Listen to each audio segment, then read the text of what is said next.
Well, hello, it's me, Cheryl, and I know you care about your relationship because you're listening to the Sex, Love, and Elephants podcast and the Is Love Dead series. So here's what I want you to do. Listening is great, my loves, but I want you to take action. In May and again in September, I'm going to be teaching an exclusive free 3-hour Zoom workshop for you and your partner. So click below, get on the wait list, and that way you'll be sure to get the Zoom link and the workbook. We're going to work on the 3 keys to passion, my signature teaching.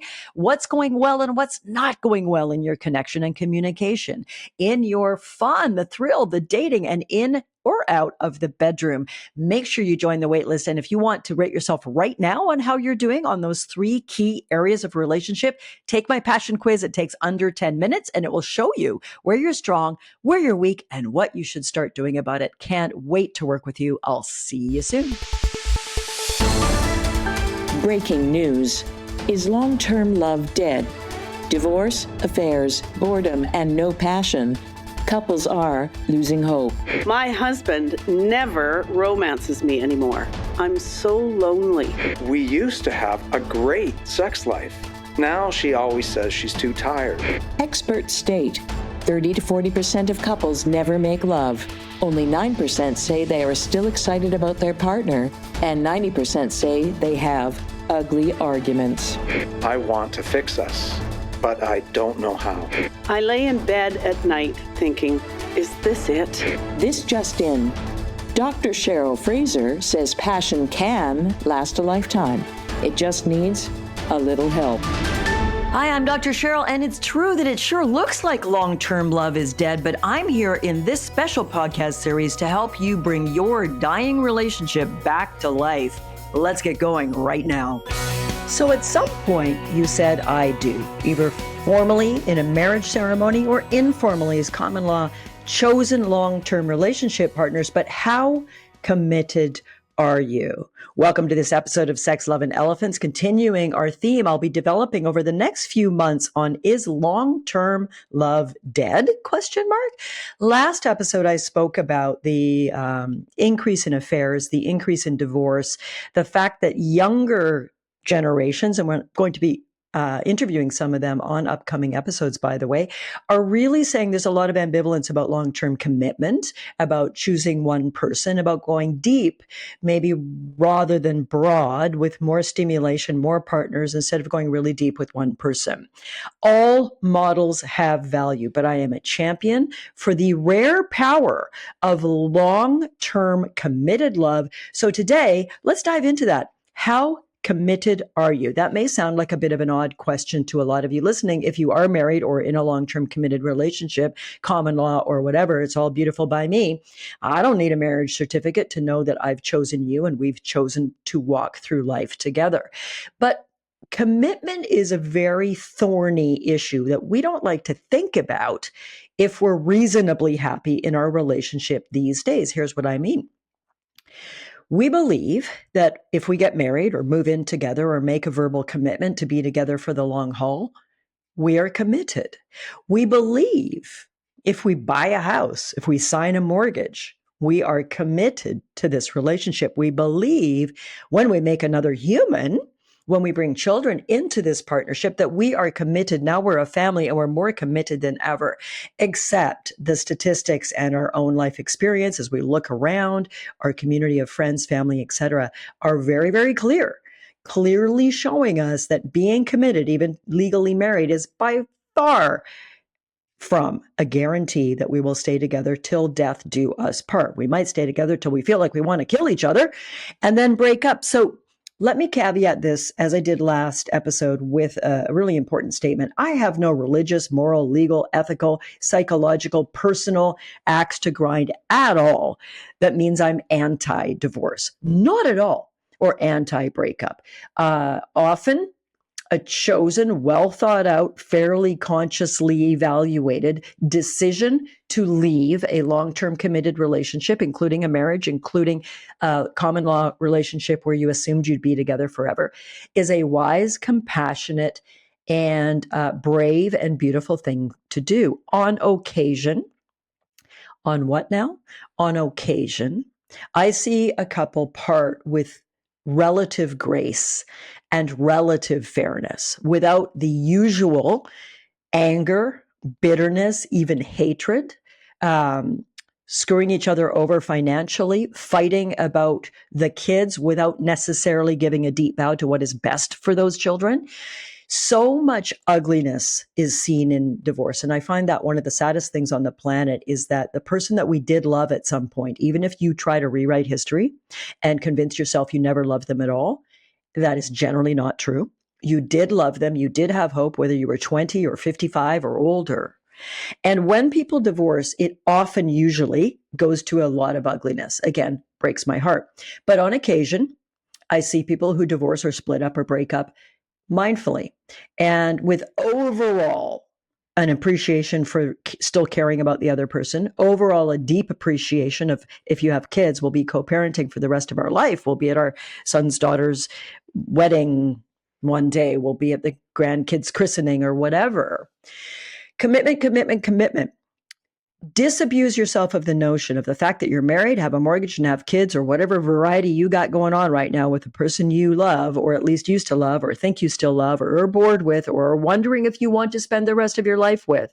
That any commitment, legal or chosen, is as flimsy as the piece of paper it's written on, is as flimsy as the wedding photos from that special day where you pledged till death do you part in whatever way you chose to pledge that. The problem with commitment is, and I'm going to make some bold statements here, and of course they won't apply to everybody. I've already said I'm not anti-breakup or divorce, especially if there's one of you wants to work on things and the other one flatly refuses. One of you is interested in growth. The other one flatly refuses. That can put you in a real conundrum. However, the couples I work with in the Become Passion program, about 10 or 15% of them with any given group are in that exact situation.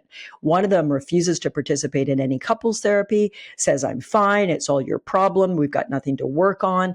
And when they go through the 3-month program with me, that reluctant partner, we often find out why they're so reluctant, why they refuse to go to couples therapy. And they often have some really good reasons. They're afraid they'll be blamed for everything.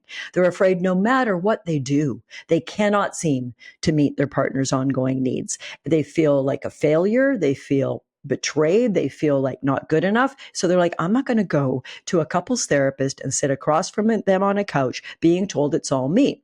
Great couples therapy, which is hard to find, but does exist, kind of, sort of, won't take you there. But a lot of less experienced couples therapists might. By the way, couples therapists don't necessarily have any training in working with couples. That may sound shocking. It is shocking, but they can be a registered psychologist or psychiatrist or counselor and have good training, and they can have trained with individuals, seeing people one-on-one for depression or anxiety or life issues.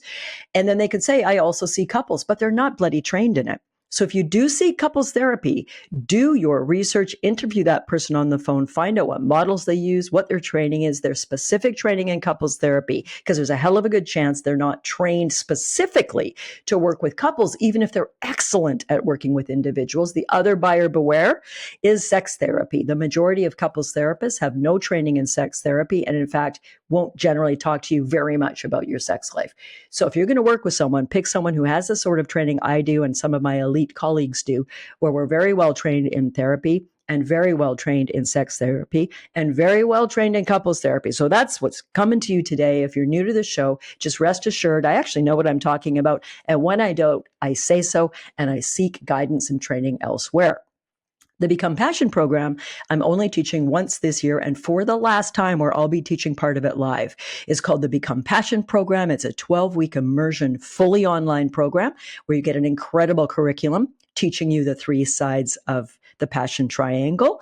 And I teach you every other week for 2 hours live, and I answer your questions, and you can get direct coaching from me. It's unbelievable.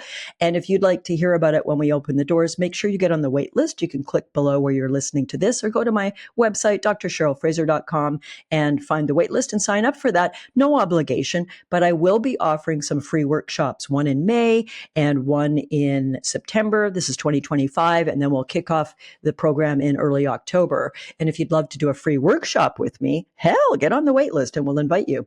no obligation other than the desire to improve your relationship and your commitment. So let me talk a little bit more about two concepts you hear about a lot on this show, the models I work with, the model I developed to help bring together the complexity of couples work, bring together the complexities of the issues we struggle with in a teachable, relatable model that you can use to rate your own relationship every month, every week, to see where you're doing well and to see where you need to spend some more intentionality and care and presence to improve your relationship. So the passion triangle, the Dr. Cheryl 3 Keys to Passion model, imagine a triangle. The base of the triangle is what I call intimacy, but here I'm not using that word as a euphemism for sexuality, like we were intimate last night. It's a beautiful way to use the word. It's not the way I choose to use it. Here I mean psychological communication, meaning, connection, being intimately known as who you are and supported by, and intimately knowing your partner as well. So this includes a lot of things we're going to mainly talk about today and next podcast. And then I'm bringing on an incredible, wonderful colleague of mine, Bruce Muzak, and we're going to talk more deeply about this in a couple of episodes from now. You're going to love hearing from my buddy Bruce on this as well.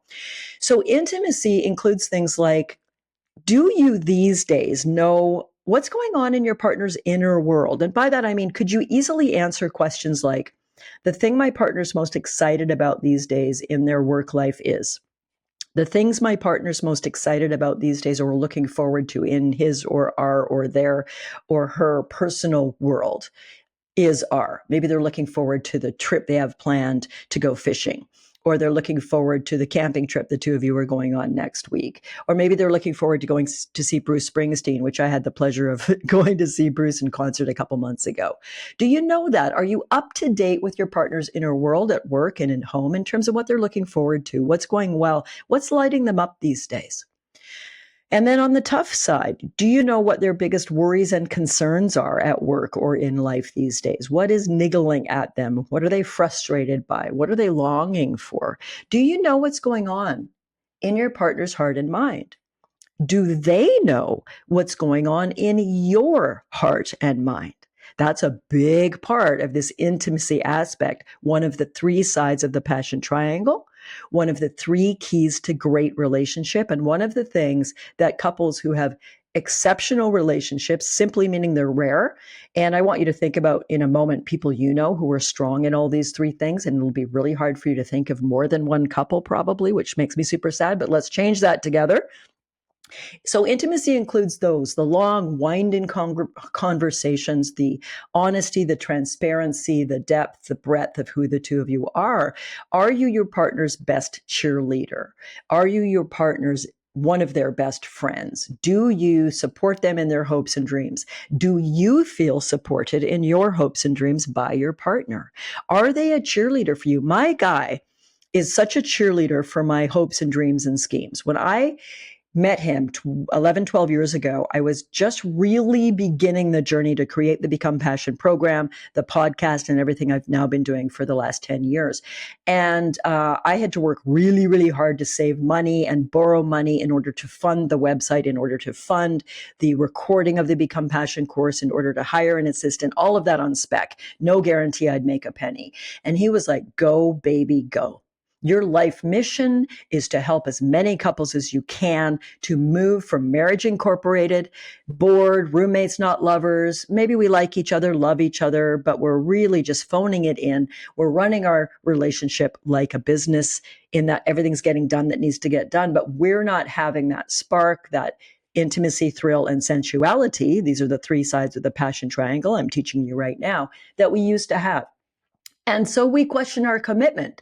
And so we start maybe looking elsewhere, even not on purpose, or we think I can do better, or I'm not happy, I need to leave. I'm going to come back to that in a moment.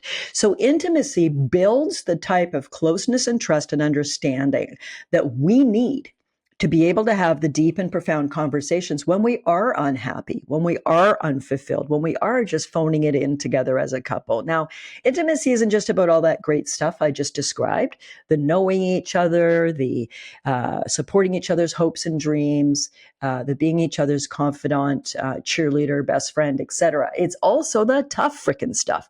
How good are you or lousy are you at talking about the tough stuff? What is your conflict style? Do you get flooded? That's where you're irrational, emotionally jacked up, your heart rate's up, you're not thinking clearly, and you get verbally abusive, you get defensive, you blame the other person, you might swear, you might yell, you might name call, you might leave the house, slam the door, not talk for a day or two. Many of us do this. I certainly used to do this. No blame and shame here, but let's call it out. I work with hundreds of couples every year in the Become Passion program and thousands, if not tens of thousands, through all these other mediums. And about 75 or 80% of us have some really shitty arguments. We don't necessarily tell our friends, and they might be shocked because we're really polite and kind and snuggly in public. But what happens behind closed doors can be very dramatic. How are you at conflict? Are you able to reach a loving understanding of your two sides of an issue, of the ways that you see it differently? Are you able, when it's possible, to reach a compromise where both of you are reasonably okay with the decision you've made? I say when it's possible because you can't compromise on some things like I want to have a baby and you don't. You can't have half a baby. So that's a really big one for couples that are on two sides of that decision and that desire and that life need. But how do you do conflict? Do you fight ugly or do you fight fair? There's other great episodes in Sex, Love, and Elephants. We can link to a couple of them below, where I talk about fighting fair and avoiding ugly fighting, etc. Make sure you listen to those. But for today, I'm talking actually about commitment. And right now, I'm talking about the 3 things you need to work on to have a deeply committed, exceptional relationship. And exceptional here means statistically improbable. Maybe 3 to 5% of longer term couples together more than half a dozen years are exceptional in these 3 areas. So the first one, I'm only on the first one, is intimacy, communication, conflict resolution. How well do you apologize? How well do you own your shit? How well do you own your side of the problem? Or do you blame, point fingers? A lot of us do, especially when we're emotionally flooded. And do you forgive and repair well? Are you good at getting over an unpleasant conflict? My hubby and I rarely have those ugly arguments anymore. We had them a lot between like years 2 to 5. We've been together about 11 years. And then we started really doing the work and got much better at it. But we had a blow up about a month ago about core issues. Core issues came up around a reasonably small issue, but it brought up our biggest hopes, fears, trusts, aches, stuff from our childhood, stuff from previous relationships, ways we've let each other down in our relationship. And we got flooded and it escalated very fast. We were both irrational, raising our voices, not listening to the other. And what we did well, my loves, is we stopped it. We used the timeout technique I teach. We stopped it. We cooled off, and we're really good at coming back together within 30 minutes and owning our part and apologizing sincerely and having a 3-breath hug and connecting again. So how do you manage conflict? Or are you in the about 20% of couples who don't have unreasonable fights at all, but you avoid conflict? The part of the reason you don't have uncomfortable arguments is you don't talk about the sex you're not having, or you don't talk about the money issues and how angry you are for your partner's overspending on things you guys don't really need right now. Or you don't talk about the fact that you think they're way too strict and unkind to your daughter and you're the soft one and you feel like you're trying to mitigate their harshness towards your daughter and they're over controlling and you don't talk about it.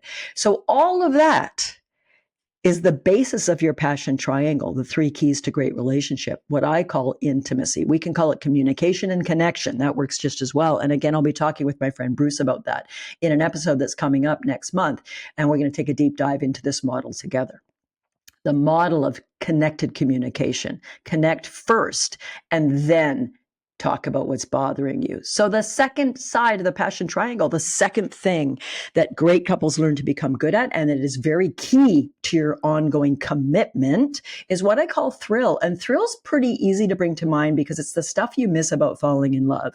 It's the pitter patter of the heart, the excitement, the lust in the loins, how much you looked forward to seeing your partner, how much effort you made to have fun dates and to look attractive and to plan things to surprise them, et cetera, et cetera. So thrill is the first thing to usually mellow out in a relationship. The first months we're really good at it. The first about 18 months we're pretty good at it. And then it starts to fade. Have you surprised your partner this week with a fun, exciting date? When's the last time you surprised your partner with a fun, exciting date? We've got one planned day after tomorrow, planned by me, and then he's planning another fun date for later this month. That's a surprise, so I can't tell you about it. I don't know what it is. But I've booked us into our favorite restaurant. We don't think we've been to it since we actually announced our engagement to my family. So that was like 6 years ago or 7 years ago. So I've booked us in. It's really hard to get into, but I got a reservation. And we're going for an early dinner, and then we're going to a comedy show. We love live events. We love live theater. We love live comedy. It's one of the things that really lights us up. We obviously love concerts. I mentioned Bruce Springsteen. I also had the pleasure to see U2 at the Sphere last year as well, doing their amazing show. So I've planned a fun, exciting date. He's in the midst of planning a fun, exciting date for me that I don't know about. Were we always good at this? No, the middle part of our 12 years together, we sucked at it. We were great in the first few years. Then we got lazy, complacent, and we're in relationship incorporated. We weren't working on thrill. Now we work on it all the time, and I work on it with the couples in my program. We do a Friday night date night where everybody goes and does something and then reports back about it. It's amazing. You should join me. This is the last time I'm going to teach the Become Passion program live. I'm changing the model next year. It's going to be all pre-recorded. So you want to be there with me and get my personal help and coaching and let me get to know you, baby. So that's a little bit about thrill, the third aspect of great relationship. And the fourth is sensuality. Sensuality. And I deliberately use that word here instead of sexuality because I'm talking about holding hands. I'm talking about snuggling when you fall asleep. I'm talking about cuddling when you watch a movie. I'm talking about kissing goodnight and hugging hello, in addition to all the wonderful naked stuff we can get up to together. I'm not going to talk a lot about that here. I've got 3 episodes on sensuality that'll be coming next month in terms of, is long-term sex dead? Because it kind of is. 30 to 40% of couples in a long-term relationship, even if you're quite happy with your mate and your marriage or relationship, are not making love at all. I've got 3 episodes diving into that coming up next month. So for now, that's an overview, once again, of the underpinnings of everything I'm talking about here in the Is Long-Term Love Dead series. The answer is it's in a coma. Long-term love that is alive, where people have that intimacy, the communication, the closeness, good conflict management skills. Even if they argue a lot, they manage it well, they forgive, they learn from it, they grow together. But they've also got thrill and excitement. They plan dates, they appreciate each other, they let each other know how important they are, and they've got a good or a great sensual life in whatever way works for them and their bodies at whatever age and stage they are. I warned you I was going to ask you, and now I'm asking you. I want you to think right now about your personal world, everybody you know from college and your friends, your family, people at work, people you know more casually at neighborhood block parties or something. How many couples do you know these days that you would say, from what you don't know what happens behind closed doors, of course, but how many couples do you know these days that you would say seem to have an exceptional relationship and they've been together more than half a dozen years? Like they really seem to appreciate each other. They're demonstrative in public. They're cuddly in a way that's really lovely. They seem to respect each other. They tease each other in this warm, loving way. You get the impression they still have a nice sexual life. There seems to be some chemistry between them. And there are a couple you think, man, I wish we were like that. I've asked this question of about 10,000 couples, and the answers I get over and over is either I don't know any or I know one. My brother and his wife have that, they might say, or my grandparents had that, or someone I know from our hiking club, they really seem to have this warm, loving, affectionate, deep relationship. It's really, really sad that we cannot bring to mind a dozen couples that we think have an excellent relationship from what we see. Yeah, long-term love is almost dead. Long-term love is struggling, babies. Long-term love is not getting the support it needs. And that's the support. I don't care what language you use. That's great. I don't mind what model you use. That's great. The model I teach, because it's memorable and a quick way to quickly assess how you're doing, is how are you doing on the passion triangle? So right now, you and your partner, if you're partnered, if you're not currently partnered, rate a previous relationship. How strong were you in intimacy? How well were you doing in thrill? How well were you doing in sensuality? Quick way to do that is to take my passion quiz. The link's below. It takes about 10 minutes and it's kind of a fun quiz, and it will give you a sense of where you're strong and where you're weak on those 3 key areas to have a great relationship, to have love that lasts a lifetime, to have long-term love that isn't dead. It's thriving. It's thriving in your 30s, your 40s, and through your 80s and 90s. This is what this model is meant to help us learn. Please join me for the last ever Live with Me Become Passion 3-month program kicking off this October. Get on that wait list. All right. So, commitment. Well, I hope you understand, and it makes sense now, that commitment is partly, if not mostly, influenced by how happy or not one or both partners are with their relationship. How happy are you with your communication, your conflict resolution? Do you feel like your partner's your best cheerleader, or do you feel they criticize you and doubt you and kind of pull you down from your dreams? How are you doing in thrill? Do you feel romanced? Do you feel like the most important person in your partner's world? And then make sure you flip that question. How are you doing at helping your partner feel like the most important person in your world? How are you doing this week? How are you doing today? My honey and I started our day the way we do every morning, if we can, laying in bed and sharing gratitudes for each other from the day before. So I shared, I'm really grateful that yesterday we had that beautiful sensual date that we planned. I'm really grateful that yesterday you were so supportive of me when I wanted to go record all those podcasts on a Sunday. And I was excited about the content of this series you're hearing right now. I really appreciate cuddling up and watching that really dumb Marvel movie last night. That was so silly, but we laughed and it was fun and it was relaxing. And I really appreciated the beautiful keto waffle meal you made with all the fruit and the coconut sauce on top. It was super delicious. And then he shared what he appreciated about me from yesterday. What a way to start the day. Please all steal that idea and do it now. So we started our day today with appreciations. Then we had coffee and tea and a green drink shake, which is what we generally have for breakfast. We talked a bit about the day, our week, shared some excitement about a big project he's moving forward today. And that's what we did. We've been together 12 years. We're 60 years old, and we make our love life a hobby.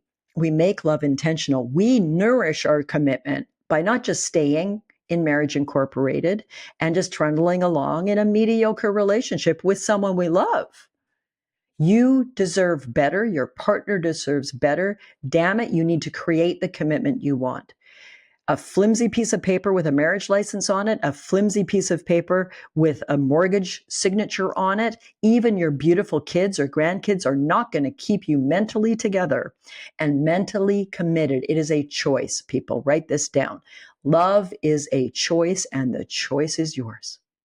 It is up to you to mentally be in this relationship through the terrible times and through the good times. I kind of love the old-fashioned marriage vows of in sickness and health, for richer and poorer, better and worse, because that's real life. I will love you till the end of time. You are my everything. You fill my soul. You are the wind beneath my wings.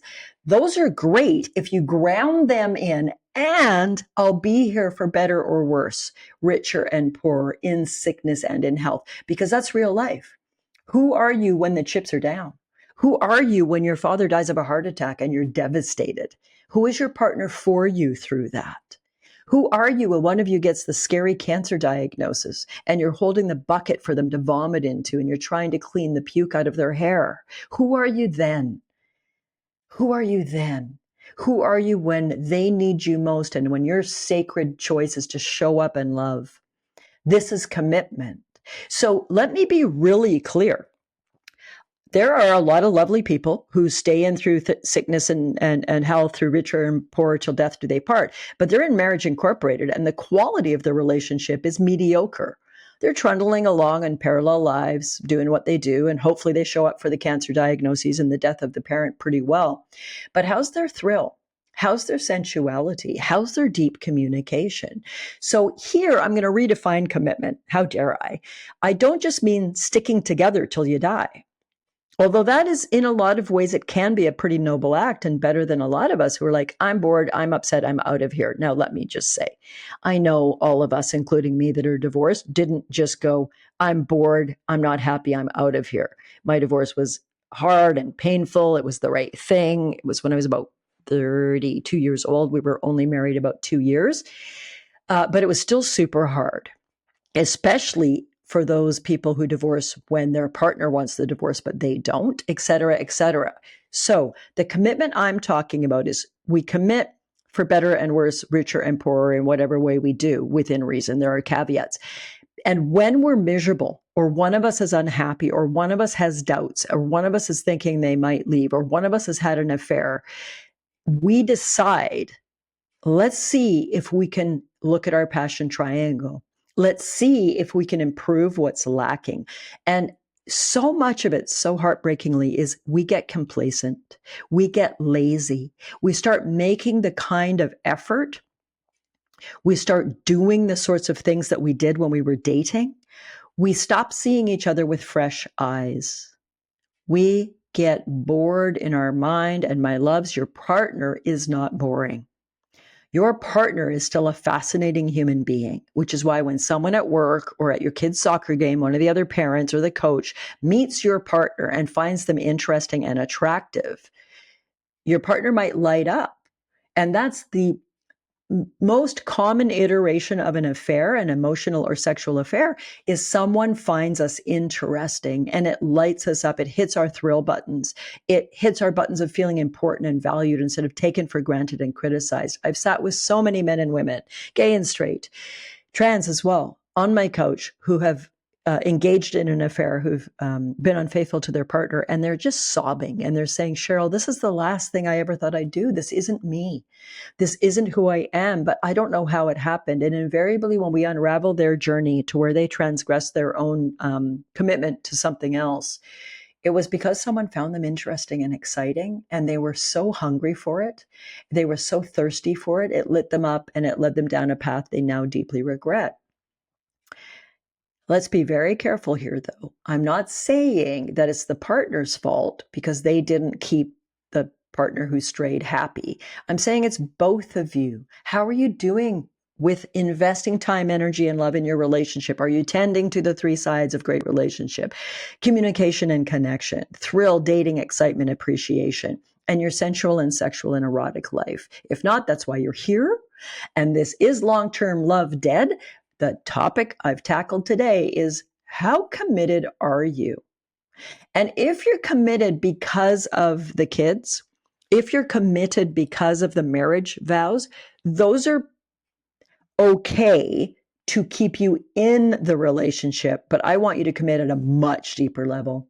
I want you to commit to renovating your relationship. I want you to commit to reviving your relationship. I want you to commit to improving the quality of your connection and conflict, your dating and fun, and your sexual life, including if it's non-existent. I want to help you move from that towards being sensual again. Again, I've got 3 episodes on sensuality and is long-term sex dead coming up in about a month. So for today, how committed are you? If you say, oh, my partner would never leave me, well, look at the statistics. A good number of the 30 to 50 question mark, it's hard to nail down the accurate statistics. The research isn't that thorough.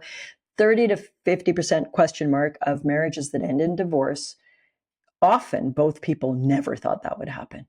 Often they are shocked it happened. How could this happen to us? So don't rest on your bum being lazy and saying, well, we're married, it's all fine. That's like saying, I don't know, let's say you have a new business. You bought a franchise auto parts company, right? So you bought the company, you worked hard at it for a year or two, and then you just sit around thinking it'll be fine without you. without you paying much attention, without you putting in much effort, without you overseeing things and evaluating what's strong and what's weak. Ha! You're broken, bankrupt, and your business is gone within a year or two.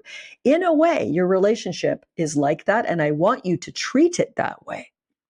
Keep investing in your original investment in this relationship. Keep learning what you're doing if you're listening right now. Keep growing. Keep trying. Don't give up. And oh my Lord, I hope I get to meet some of you in person this fall in the 3-month program. But for now, commitment is in the mind and the heart. It's not in the piece of paper. Commitment is a choice, and it's basically a choice I would love you to make every day. I have a friend that every day they recommit to each other. They say, for today, I choose you fully and completely, whether we're doing well or whether we're not. You are my partner. I am here. How beautiful. You could adapt your own variation of that. I love that. Commitment is a choice. Choose to be committed. Choose to love. Choose to grow. Choose to improve your relationship one side of the passion triangle at a time. And that brings us to today's love bite. I choose you is not a sentence that lasts a lifetime. Choose this love every day. Choose to grow. Choose to bring your best self forward. Choose to forgive and begin again. This is what commitment is. Commitment is a head trip. Thanks so much for being here. We'll continue this theme in the next episode. I can't wait to be with you. Until then, I remain Dr. Cheryl Fraser.